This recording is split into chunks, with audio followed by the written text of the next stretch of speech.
जय हिंद। वंदे मातरम। भारत माता की जय हो। अभी स्वतंत्रता दिवस हम लोगों ने मनाया। आज़ादी का 79वां यानी कि 79 महोत्सव मनाया गया और ये बहुत बड़ी उपलब्धि रही कि जो है 1947 में देश आज़ाद हुआ था और 1950 ईस्वी में गणतंत्र दिवस अपना लागू हुआ था। तो ये बहुत बड़ी उपलब्धि रही है कि इतने साल तक हम लोगों ने अपने पूर्वजों के जो भी चीज़ें उन लोगों ने करी या बचाया, हिंदुत्व को बचाया। हिंदुत्व का मतलब सनातन को बचाया, तभी हम लोग बचे हुए हैं। रही बात ये कि जो कॉन्स्टिट्यूशन अमेंडमेंट हुए हैं, जो संवैधानिक देखा जाए, कम्युनिकेशन की अगर बात करी जाए, as for law as for constitution, तो इसमें बहुत बड़ा खेला हुआ है। 50 से अधिक महापाप कांग्रेसियों ने किया है, 77 संशोधन भी किया है। कहा जाता है बाबा भीमराव अंबेडकर साहब का जो है संविधान रहा है, वो संविधान निर्माता रहे हैं। BN राव साहब भी रहे हैं, 21 मेंबर रहे हैं। तो ये सब लोग बाबा भीमराव साहब के नाम पे पॉलिटिक्स करते हैं, राजनीति करते हैं, और सरदार वल्लभ भाई पटेल साहब के नाम से जो है राजनीति करते हैं। वैसे नाथूराम गोडसे के नाम से जो है पॉलिटिक्स राजनीति करते हैं। महात्मा गांधी की अगर बात करी जाए तो उनके नाम पर जो है पॉलिटिक्स राजनीति हो रही है। तो ये है कि पूर्वजों ने जो किया और हम लोग आज़ादी का अमृत महोत्सव मना रहे हैं, यानी कि 79 साल हो गया, तो इसका मतलब हम लोग गुलाम रहे ना, गुलामी का ही प्रतीक है ना। हम लोग खुशी मना रहे हैं। बल्कि अपना राष्ट्रगान क्या था, वो राष्ट्रगान जो था उसको वंदे मातरम हमारा राष्ट्रगान था, लेकिन जनगण मन को राष्ट्रगान जो है घोषित किया गया। और ये गुलामी का कार्यकाल, गुलामी का कालखंड, गुलामी का संविधान, गुलामी का ही कानून जो है हम सभी को करोड़ों और हजारों प्रॉब्लमों से ग्रसित करती जा रही है। क्योंकि हम लोग दूसरे नंबर के नागरिक हैं। इस भूमि पर, भारत भूमि पर पहला अधिकार मुसलमानों का है। लॉर्ड माउंटबेटन हो गए, चाहे उस समय ये गोडसे साहब थे, नेहरू थे, और ये मोहम्मद जिन्ना थे, जनसंख्या स्थापना भी हुई थी, सब कुछ था। मुस्लिम लीग की स्थापना हुई थी, तो मुस्लिम लीग के सारे मुसलमान वोट दिए और अपने मजहब और धर्म के आधार पे वो बंटवारा करा लिया। जो अभी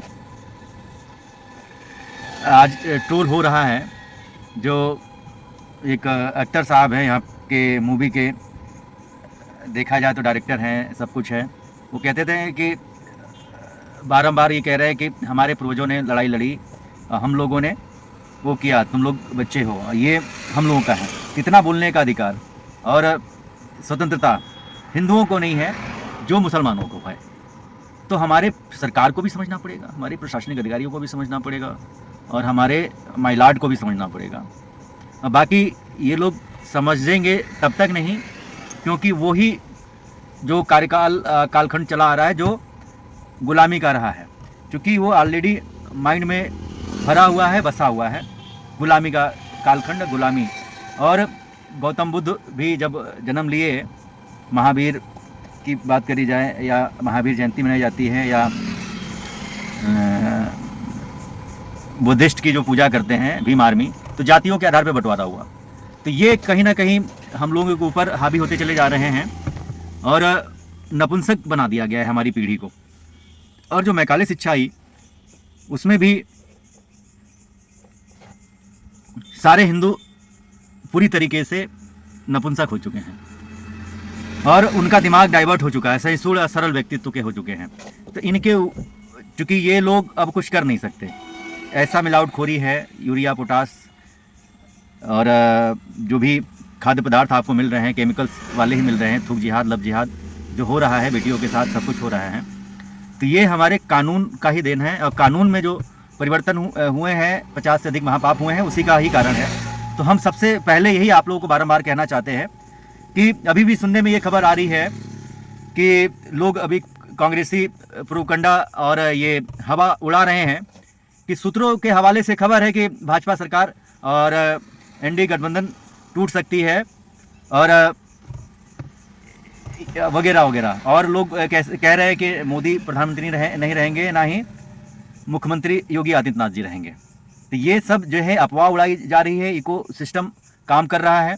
अभी ट्रंप वाली जो बात हो रही है, अभी इजराइल वाली बात हो रही है, पुतिन साहब वाली, कि हमने उनके ऊपर 50% जो है टैरिफ लगा दिया, या ये रशिया यूक्रेन ये पुतिन साहब की बात करी जाए रूस की, तो ये सब जो इकोसिस्टम काम कर रहा है भारत को बर्बाद करने के लिए। तो तेल को लेकर के जो ये था, भारत हमारा जो है सबके लिए मदद करता है, चाहे वो कोविड-19 हो, चाहे कोई भी आपातकाल, चाहे कोई भी पैंडेमिक टाइम आया हो, तो भारत सबके साथ कंधे से कंधा मिला के काम करता है। लेकिन हमारे देखिए, ये कानून व्यवस्था या लोकतांत्रिक व्यवस्था, ये जब तक हम लोग बहुसंख्यक हैं तभी तक ये संविधान है, वरना ये संविधान नहीं रहेगा, शरीयत में परिवर्तित हो जाएगा। जहाँ हिंदू बहुसंख्यक हैं वही संविधान है, अन्यथा संविधान का कोई मतलब नहीं है। वो सीधा सीधा अपना शरीयत का पालन करते हैं, चाहे वो अभी मजहब के आधार पर बंटवारा हुआ, 1947 14 अगस्त 15 अगस्त मनाया जा चुका है, जन्माष्टमी बन रही है, विश्वकर्मा पूजा, सारी चीज़ें। तो वो आप लोगों को ध्यान देने की ज़रूरत है और समझने की ज़रूरत है कि कैसे विदेशी इकोसिस्टम काम कर रहा है। तो हमको ये अभी हम लोग बहुसंख्यक हैं, तो सारे सनातनियों को अब जो है जगने की आवश्यकता है। अगर हम लोग जाग गए तो समझ लो कि ये विदेशी तंत्र भाग गया, गुलामी का जो कालखंड है ये समाप्त हो गया। तो अभी भी सनातनियों के पास मौका है, जगें। और ये जो कांग्रेसी इकोसिस्टम जैसे यूक्रेन में चल रहा है, जिस देश को बर्बाद करना होता है वहाँ डीप स्टेट का हिस्सा होता है, विदेशी इकोसिस्टम काम कर रहा होता है उस देश को बर्बाद करने के लिए, और जॉर्ज सोरोस की नीति ही काम कर रही होती है कि कैसे भी करके भारत को बर्बाद किया जाए या भारत में इस्लामीकरण लेके आया जाए। इसलिए संविधान कॉन्स्टिट्यूशन में इतने अमेंडमेंट हुए, चाहे वह देश आज़ाद होने के बाद जो चुनाव संहिता में संशोधन हुआ कि कोई भी गुंडा माफिया चुनाव लड़ सकता है, कोई भी अनपढ़ व्यक्ति चुनाव लड़ सकता है, वही मैंडेटरी होती है। अगर किसी भी ऑफिस का, किसी भी गवर्नमेंट जॉब में अगर आपको जाना है, अप्लाई करना है, चाहे पुलिस विभाग हो, चाहे समाज कल्याण हो, चाहे बाल पुष्टार हो, चाहे शिक्षा विभाग हो, चाहे सचिवालय हो, मिनिमम क्वालिफिकेशन और मैक्सिमम क्वालिफिकेशन की आवश्यकता नीड होती है, लेकिन नेता बनने के लिए ज़रूरत नहीं पड़ती है। और वही चीज़ें थी भारत को गुलाम बनाने के लिए, जो है मठ मंदिरों को सरकार ने अपने कंट्रोल में ले लिया, और वही मदरसा, मिशनरी या चर्च को अपने कंट्रोल से बाहर कर दिया। तो ये शुरू से ही तो हमारे साथ छलावा हो रहा है, धोखा हो रहा है। तो ये समझने की चीज़ है, और नहीं समझते हो आप लोग, तो आप लोग देखा जाए तो जानबूझ करके ऐसी हरकतें कर रहे हैं, जगना नहीं चाहते हैं सनातनी लोग। सरकारों में ये है कि कोई भी विधायक, सांसद, मंत्री, प्रधान या पार्षद, ब्लॉक प्रमुख या जो है जिला पंचायत बनना चाहता है, वो पैसा कमाने के लिए बनना चाहता है, क्योंकि ये पॉलिटिक्स को लोग व्यापार समझ लिए हैं। ये समाज और राष्ट्रवाद के लिए काम नहीं करते हैं, ना ही देश हित, राष्ट्र हित के लिए काम करते हैं। ये सिर्फ अपने लिए काम करते हैं, अपने परिवारों के लिए काम करते हैं, और अपने जातियों के लिए काम करते हैं, जो उनकी भाषा में बोलता है उनके लिए काम करते हैं। तो ये जो दीमक है, जो चाहे वह मुगल दे के गए, चाहे ये कांग्रेसी अभी कानून बना के कर रहे हैं, सेकुलरिज्म लागू कर दिया, या अंग्रेजों ने जो है डिवाइड एंड रूल किया था, जातियों में बांट दिया था, तुम यादव हो, तुम जो है पासी हो, तुम चमार हो, और तुम जो है क्षत्रिय हो, तुम ब्राह्मण हो। तभी मायावती जी की गवर्नमेंट आई थी, तो चमार, पासी, हरिजन कहने पे, हरि का जन कहने पे उन लोगों ने, मतलब कोई भी अगर ऐसा शब्द बोलते हैं बातचीत में, गाली में भी, तो हरिजन एक्ट लेके आई थी। तो वो उन्होंने सही किया था, उनका प्रशासन अच्छा था, कार्यकाल अच्छा था, इकलौता मुख्यमंत्री थी वो, इतना ज़्यादा भ्रष्टाचार नहीं था। लेकिन समाजवादी पार्टी, चाहे इनके राष्ट्रीय अध्यक्ष इस समय के हैं, चाहे पूर्व में रहे हैं जनाब मौलाना मुलायम सिंह यादव जी, तो वो मुल्ला मुलायम जी गृह मंत्री भी रहे, कार सेवकों पे गोलियां चलवाई, सब कुछ। हिंदू को ही टारगेट किया जाता है, हिंदू ही निशाना बनते हैं। हिंदुओं के पास अभी ऐसी सोच विकसित नहीं हुई, चूँकि गुरुकुल शिक्षा खत्म कर दी गई। सरस्वती शिशु मंदिर में सब लोग पढ़ाते नहीं हैं, विदेशी स्कूलों में, कॉन्वेंट स्कूलों में, मिशनरी स्कूलों में, ICMRT UGC में पढ़ाते हैं। जैसे कि हमारे यहाँ के माननीय विधायक राजेश्वर सिंह भी कहते हैं कि हमें विदेश से बात करने के लिए, विदेश के बराबर आने के लिए उनकी भाषा को जानना, समझना और अध्ययन करना, स्टडी करना जरूरी है। अरे अध्ययन करो, लेकिन अपनी जो गुरुकुल शिक्षा है, जो रामराज था, पहले भी रामराज था, तो असली रामराज वही था, असली पॉलिटिक्स वहाँ पे होती थी। कि सबका साथ, सबका विकास, सबका विश्वास, सबका प्रयास। तो वो राष्ट्र धर्म के लिए और अपने राज्य के लिए अपने बीवी तक को, वाइफ तक को जो है उन्होंने त्यागना स्वीकार किया। लेकिन यहाँ पर जो है परिवारवादी पार्टियाँ, जातिवादी पार्टियाँ अपने लिए लड़ती हैं। अब कुछ भी कह लो, चाहे वो निषाद पार्टी हो, वो केवल निषादों की वोट की बात करती हैं, चाहे ये ओम प्रकाश राजभर की पार्टी हो, सिर्फ राजभर पार्टी की बात करती है, चाहे अनुप्रिया पटेल हो गई, वो भी अनुप्रिया पटेल भी जो है अपने पटेल समाज की बात करती हैं, चाहे वह यादवों की पार्टी हो, समाजवादी, तो ये तो गलत नाम है, ये तो 42वें संशोधन में इंदिरा ने जो जबरदस्ती ठोका था, समाजवादी पार्टी का ये इन लोगों ने एक चिन्ह ले लिया। तो समाजवादी नहीं है, परिवारवादी पार्टी है, जातिवादी पार्टी है। तो यादव लोग जब अपने सत्ता में रहते हैं तो हर थाने में, हर सचिवालय में, हर देखा जाए संवैधानिक पद पे हो, चाहे वह प्रशासनिक पद हो, चाहे कोई भी थाना हो, पुलिस पद हो, चाहे वो सब यादव ही पाए जाएंगे और वो सब लोग जानते हैं। तो ये है, तो ये जातियों में हम लोग लड़ते रहेंगे और ठाकुर ब्राह्मण में लड़ते रहेंगे तो देश कभी भी विश्वगुरु नहीं कहलाएगा, ना ही हिंदू राष्ट्र बन सकता। वैसे 57 मुस्लिम राष्ट्र बन चुके हैं और 85 सनातन से ही ये पंथ सब उत्पन्न हुए हैं।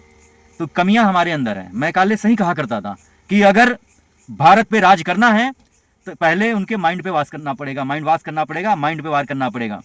तभी वो जो शिक्षा लेके आई, कॉन्वेंट शिक्षा, मिशनरी शिक्षा, वह कानून बना के राज किया यहाँ पर। जो भी हमारे देश को आज़ाद कराने के लिए लड़ाई लड़ रहे थे, चाहे वह चंद्रशेखर आज़ाद जी हों, चाहे भगत सिंह जी हों, चाहे सरदार बिस्मिल साहब हों, चाहे सुखदेव हों, ऐसे लोग जो रहे हैं देश के लिए, चाहे सुभाष चंद्र बोस जी रहे हों, तो ये लोगों की वजह से देश आज़ाद हुआ। और एक लाठी तक नहीं खाए जवाहरलाल, चाहे ये मोहम्मद जिन्ना प्रेमजी भाई ठक्कर का बेटा। और इन लोगों को जो है, चूँकि ये सब जो है अंग्रेज के, लॉर्ड माउंटबेटन के दलाल थे, चापलूस थे, चाटुकार थे। तो जब द्वितीय विश्व युद्ध छिड़ा था तो ये लोग अपना सरेंडर करके जब अपने आप को बचाने के लिए गए, देश आज़ाद थोड़ी ना हुआ था।